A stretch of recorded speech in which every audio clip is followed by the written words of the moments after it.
నిత్య ప్రేమతో నన్ను ప్రేమించెను నిత్య.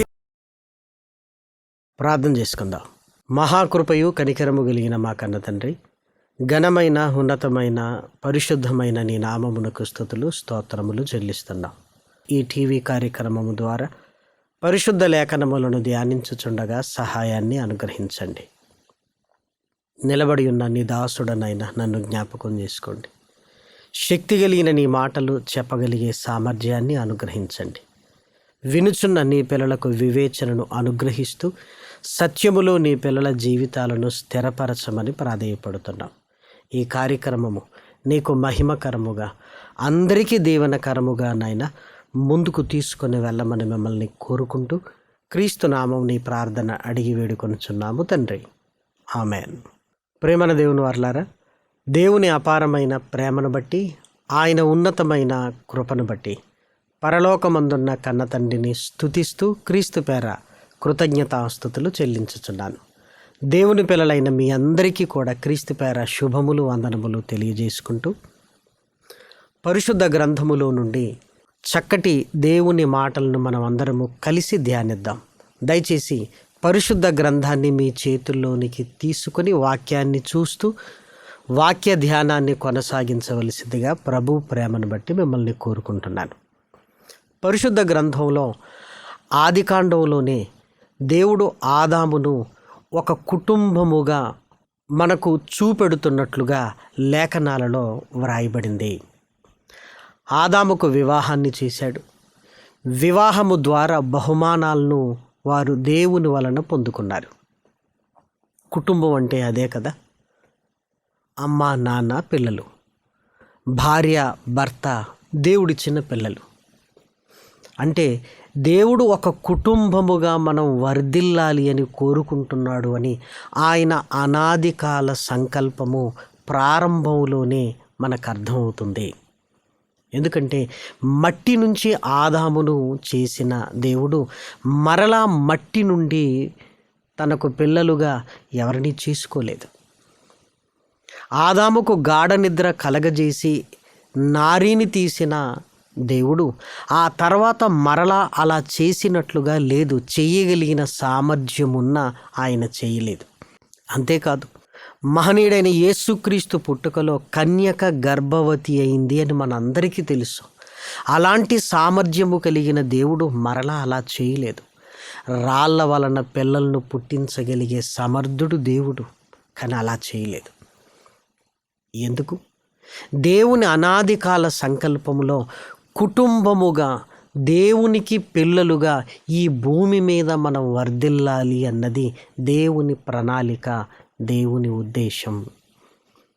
ఈ ఉద్దేశాన్ని దెబ్బతీయడానికే దుష్టుడు కూడా ఆది కుటుంబములోనే అవాంతరాలను, శోధలను కలిగించి కుటుంబం విడిపోవటానికి కారణమైంది. కయీను హేబేలును చంపటం దుష్టునికి లోబడి కాదా? వర్ధిల్లవలసిన కుటుంబాలు దుష్టుని వలన నీరసించిపోతున్నాయని ప్రారంభపు కుటుంబాన్ని చూసినప్పుడే మనకు అర్థమవుతుంది.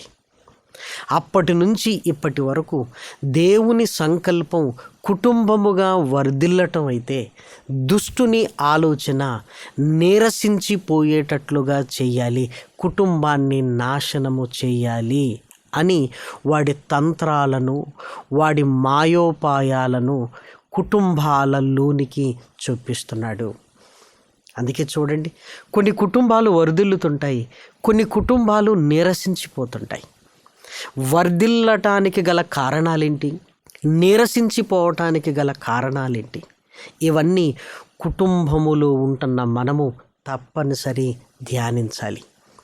నా కుటుంబంలో ఏదో జరిగిపోతుందండి అంటామే, కానీ ఎందుకు జరుగుతుంది? వర్ధిల్లటానికి గల కారణం ఏంటి? నీరసించిపోవటానికి మనం ఏం చేస్తున్నాము అని మన కుటుంబాన్ని గురించి కూడా మనం ఆలోచించాలి.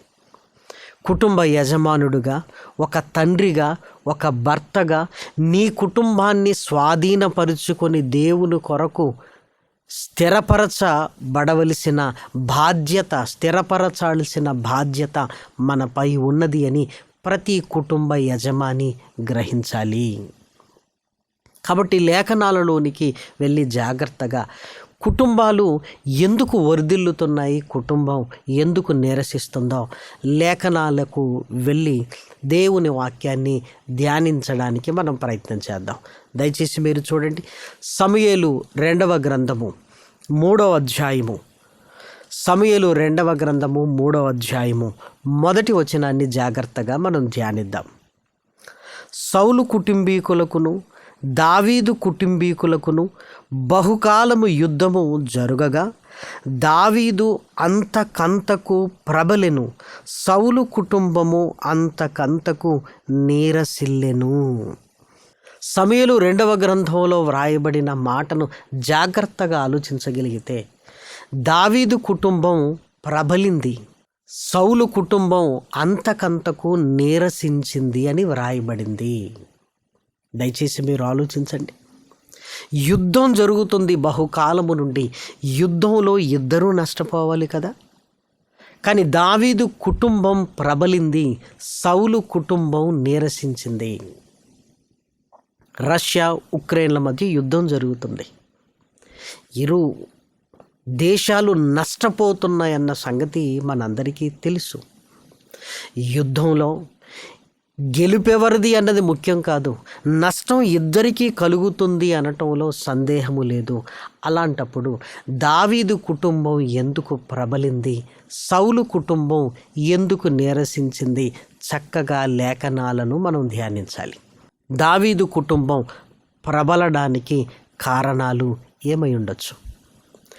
సౌలు కుటుంబం నీరసించడానికి ఏ తప్పులు సౌలు కుటుంబం చేసింది అని లేఖనాలలోనికి వెళ్ళి చాలా జాగ్రత్తగా మనం ధ్యానించగలిగితే ఇశ్రాయేలీలకు మొట్టమొదటి రాజు సౌలు గారు. దేవుడే ఎన్నుకున్నాడు.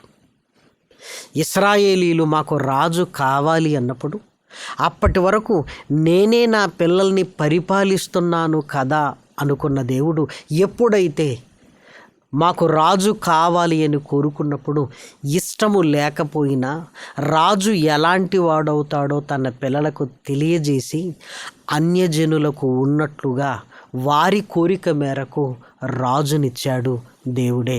ఆ రాజు మొట్టమొదటి రాజు ఎవరో కాదు, సౌలు.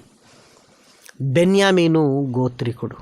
దయచేసి లేఖనాలలోనికి వెళ్ళి మనం చూడగలిగితే సమూయేలు 1వ గ్రంథము 9వ అధ్యాయము, సౌలు రాజుగా దేవుని చేత ఎంపిక చేయబడుతున్న సందర్భం. 1-2 వచనాలు. అఫియాకు పుట్టిన బెకూరోతు కుమారుడైన సెరోరుకు జననమైన అబియేలు కుమారుడగు కీషు అను బెన్యామీనీయుడొకడు ఉండెను. కీషు భాగ్యవంతుడగు ఒక బెన్యామీనీయుడు, అతనికి సౌలు అను ఒక కుమారుడు ఉండెను. అతడు బహు సౌందర్యము గల యవనుడు. ఇశ్రాయేలీలలో అతని పాటి సుందరుడొకడును లేడు. తన తండ్రి గార్ధబములు వెతుకుతూ వెళ్ళినప్పుడు తన దగ్గరుంటున్న పనివాడు, ఇక్కడ ప్రవక్త ఉన్నాడు, ఖచ్చితంగా మనం వెళ్ళగలిగితే సమాచారాన్ని మనకు తెలియచేస్తాడు అన్నప్పుడు సమూయేలు దగ్గరికి నడిపింపబడ్డాడు. అంతే, సమూయేలుతో దేవుడు మాట్లాడుతూ, ఇదిగో నేను చూపించు ఇశ్రాయేలు రాజు, వెళ్ళి అభిషేకించు అనగానే అభిషేకించాడు. కాబట్టి సౌలు రాజుగా ఇశ్రాయేలీల మీద పట్టాభిషిక్తుడవటానికి కారణము దేవుడు. ఇది దేవుని చిత్తం. ఇశ్రాయేలీలలో ఎవరు నువ్వెందుకు రాజుగా ఉండాలి అని ప్రశ్నించలేదు. ఎందుకంటే సమూయేలు గారు అభిషేకించిన తర్వాత ఇది దేవుని చిత్తమని గ్రహించారు. సౌలుకు దేవుడు తోడై ఉండటాన్ని కూడా వారు గ్రహించి మాకు రాజు అని వారు అంగీకరించారు. ఇప్పుడు చాలా జాగ్రత్తగా ఆలోచించండి. ఇశ్రాయేలీలకు రాజును నియమించటం దేవుని చిత్తమైతే సౌలు తర్వాత రాజును నియమించటం కూడా దేవుని చిత్తమే కదా. మరి సౌలు తదనంతరం ఎవరు రాజు అంటే దావీదు గారిని ఎవరు అభిషేకించారు అంటే సమూయేలు గారు. సౌలును దేవుడు తృణీకరించాడు.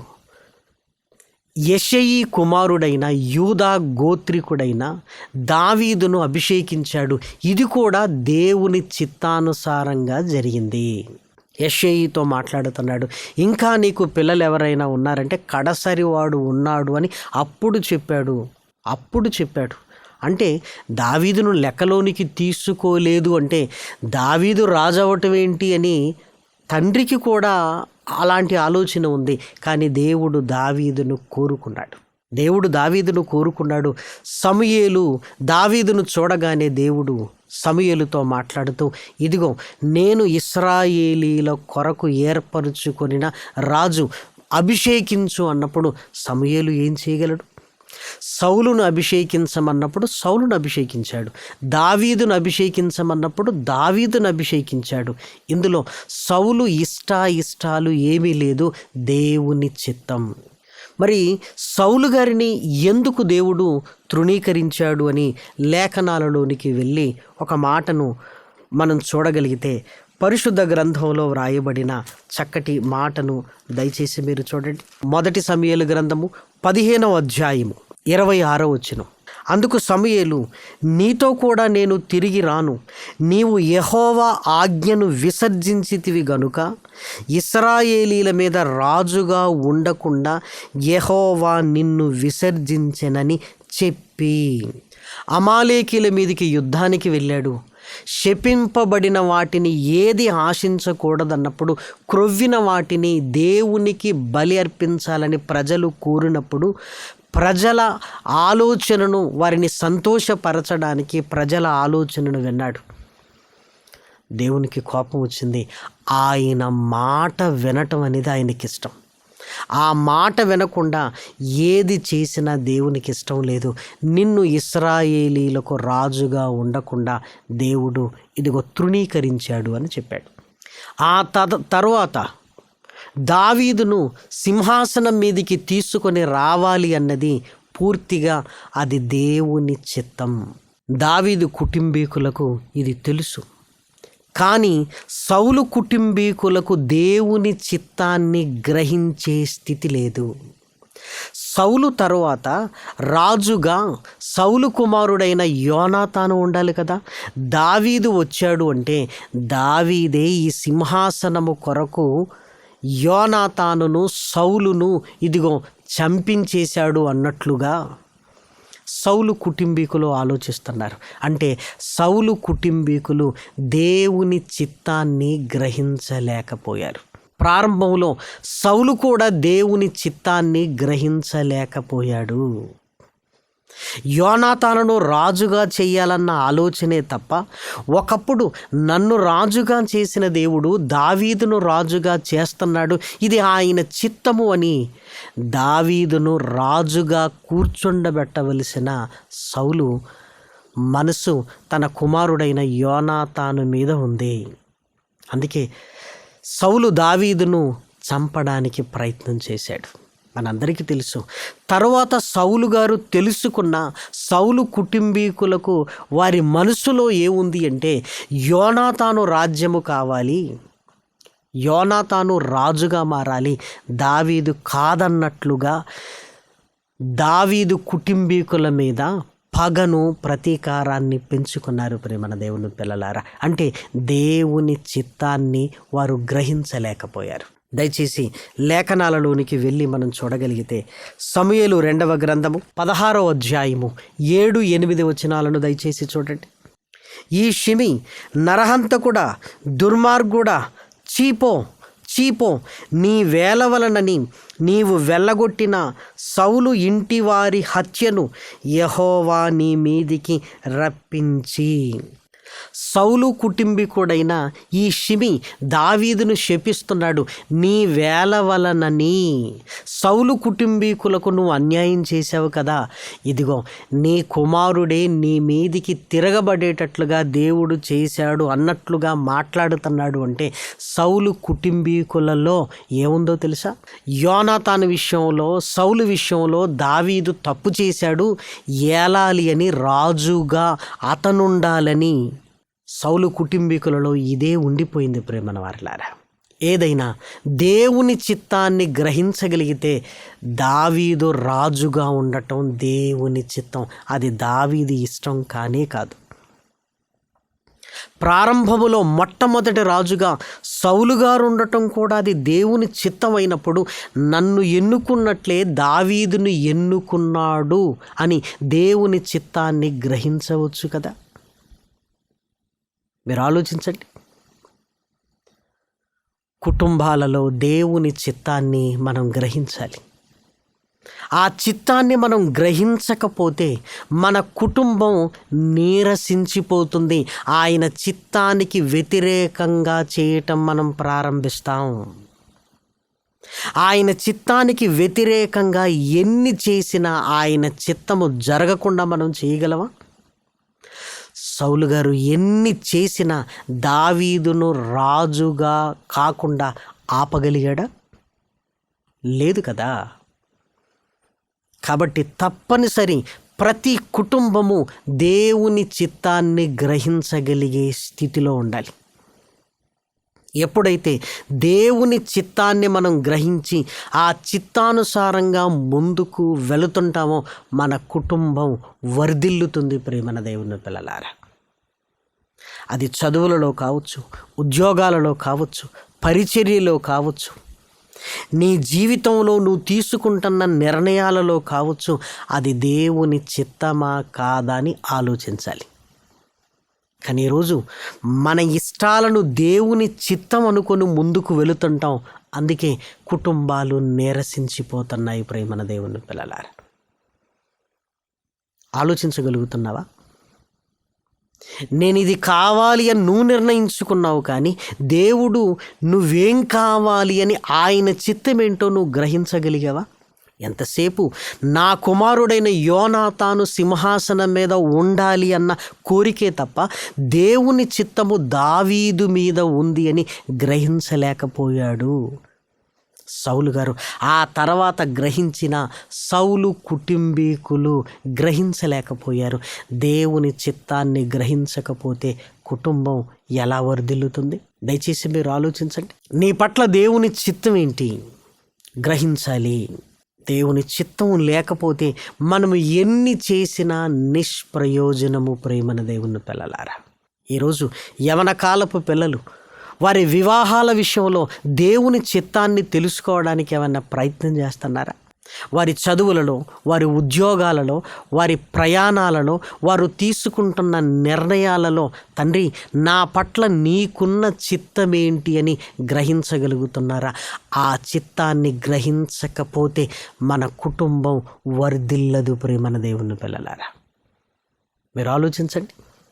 ఎప్పుడో పుట్టినప్పుడు దేవుడు తన ఇష్టాన్ని మన ద్వారా నెరవేర్చుకోవాలి అని కోరుకున్నప్పుడు కనీసం చావు వరకు వచ్చేంత వరకు కూడా దేవుని చిత్తమేదో తెలియకపోతే మన ఆయుష్ కాలంలో మనం ఏం చేసాం? నీ ఇష్టమే దేవుని చిత్తం అనుకుంటూను బతికేసామన్నమాట. న్యాయమేనా ఇది? అమ్మా డబ్బులు కావాలా అని అడుగుతుంటాం పిల్లలుగా మనం. కానీ అమ్మ ఇష్టం ఏంటో తెలుసా?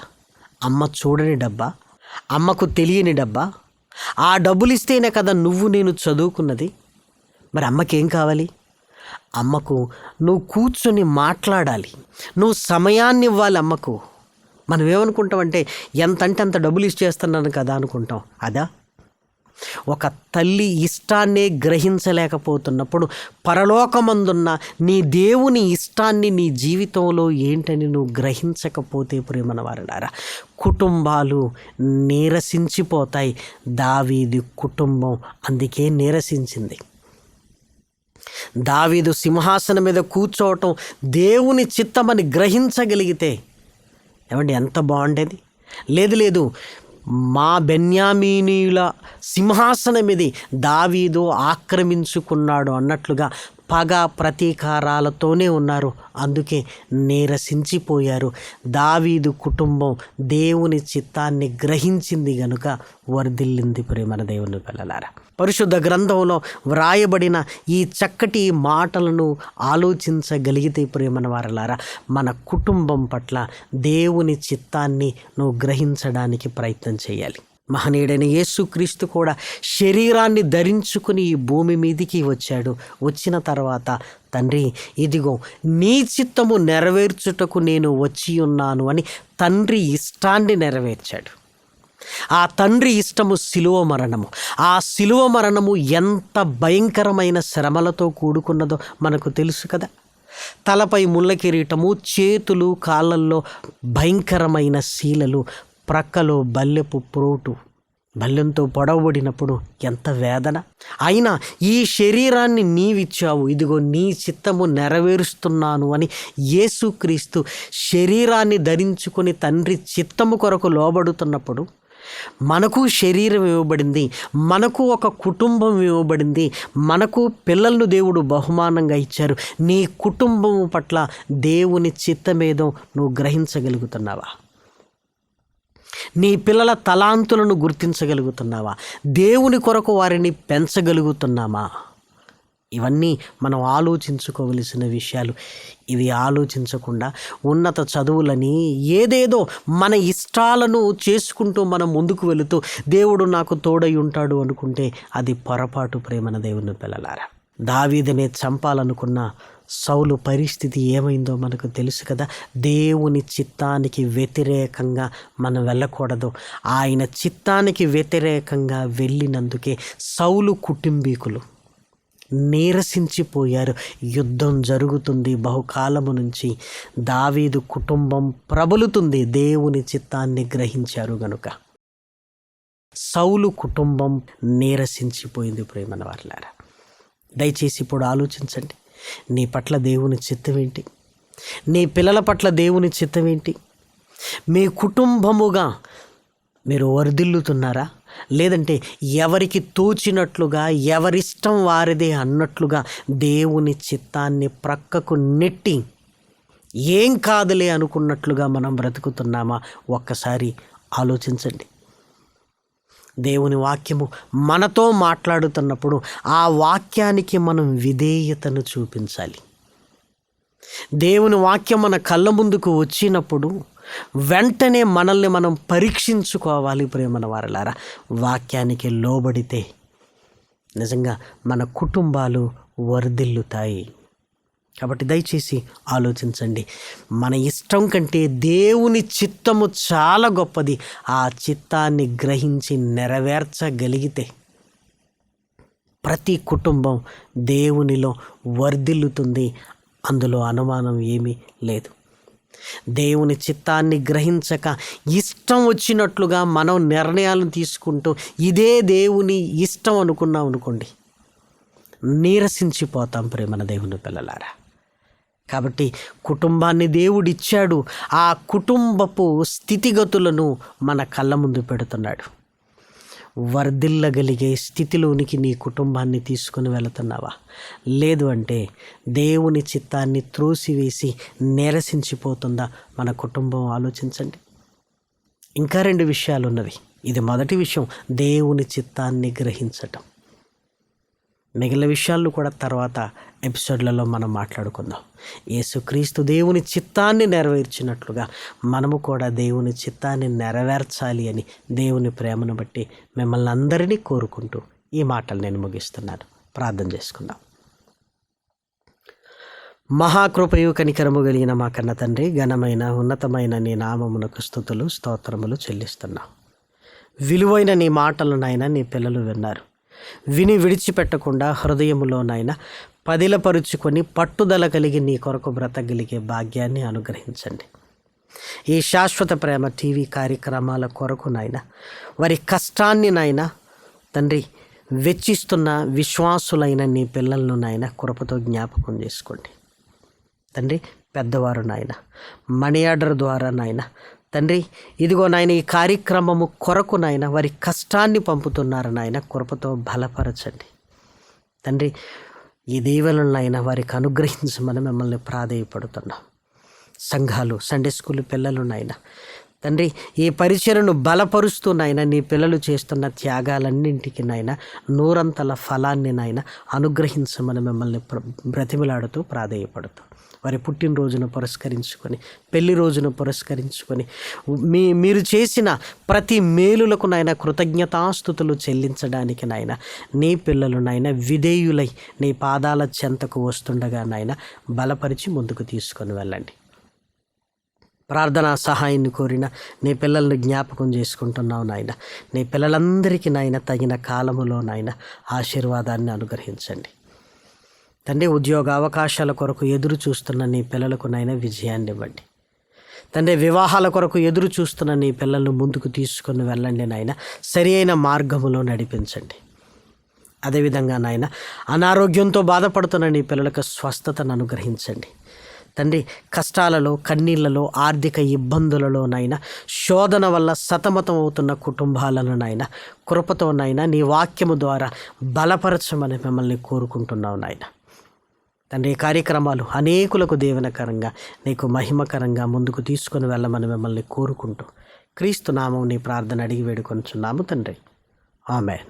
పరమ తండ్రి అయిన దేవుని ప్రేమయు, కుమారుడైన యేసు క్రీస్తు కృపయు, పరిశుద్ధాత్మ యొక్క అన్యోన్యమైన సహాయము, సహవాసము, ఆదరణ ఇప్పుడును ఎప్పుడును కూడి వచ్చిన మనందరికీ ఎల్లప్పుడూ తోడయుండునుగాక.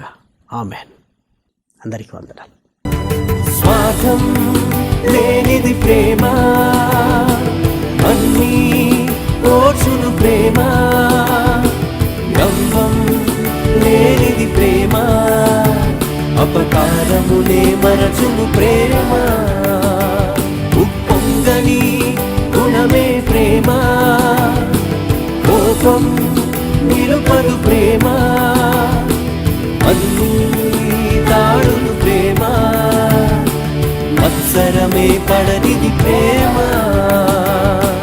దయనే చూపును ప్రేమ, గరికే చేచును ప్రేమ. సహనం చూపును ప్రేమ, నిరీక్షణతో నిలుచును ప్రేమ.